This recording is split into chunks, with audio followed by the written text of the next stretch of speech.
Just got done with Henry Bushkin's Johnny Carson. Interesting read, I'll tell you that. My favorite story is Carson. He sued a portable toilet company called Here's Johnny. Their slogan was the world's foremost commodium. You know, it's interesting that he would file that lawsuit. The guy's a comedian. You'd think that he'd see the humor in it. You're not, a stockbroker or something. I don't know. Other stories. There's a story where Bushkin was Carson's lawyer. The guy that wrote the book was Carson's lawyer for 18 years. And he traveled with him. He was his regular tennis partner. And there's a story they were traveling in the French Riviera. They were on a yacht. And they all left the yacht for a couple hours. And they were supposed to meet the crew back at a certain time. And the captain was 5 minutes late. And Carson just started going off on him. You motherfucker!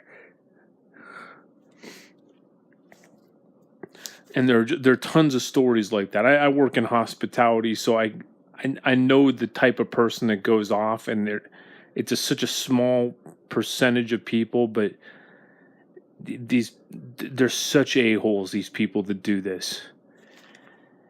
And according to these stories, he really fits that mold.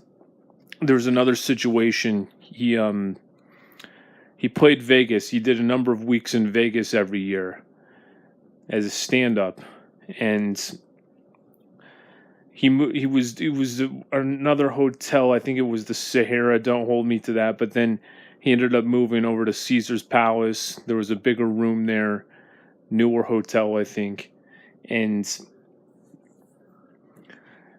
his first day, he arrives a half an hour before his suite's ready. So he has to wait a half an hour for his suite.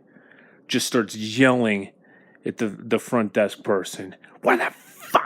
Why isn't my suite ready? You fucking pieces of shit. And I don't know if he was using those words. I'd try to make it. And that's my Johnny Carson. That's my Johnny Carson impression. And I guess he was also angry at the valet guy. It's a few minutes out of your day. The type of person gets temperamental about like he's a king or something. So that's the show for today. I wish we would have had a guest for you. But we appreciate you continuing to be with us. Oh yeah. So I talked about this in a previous show. His second wife, Joanne, had a love nest where she was having sexual intercourse with Frank Gifford. They didn't know who it was, but he and four other guys, his lawyer, a private investigator, a couple other people, broke into the love nest. He had a gun with him. He had a .38 caliber, whatever that is. I don't know guns, but I think that's a handgun. Then a few years later, a local TV station tailgated him. They wanted to follow him, and he pulled the gun out and started waving it at him. Very interesting guy. Another thing about Johnny Carson, he was very quirky. If you were alive in the United States when he was on, you knew Johnny Carson. It didn't matter if you were 6 years old or six. I would definitely watch the show. You watch your local news broadcast, and they're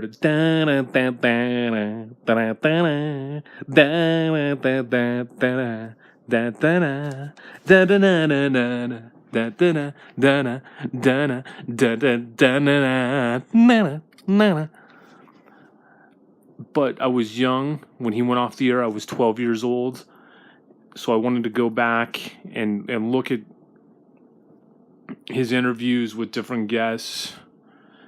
And he was very, he had all these nervous mannerisms, very nervous. It's very different from the guys today, like Jimmy Fallon. They have all this confidence.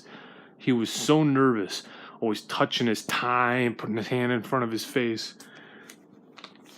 I thought that was really interesting to see. He had these insecurities. I guess he had a really bad relationship with his family, with his mom.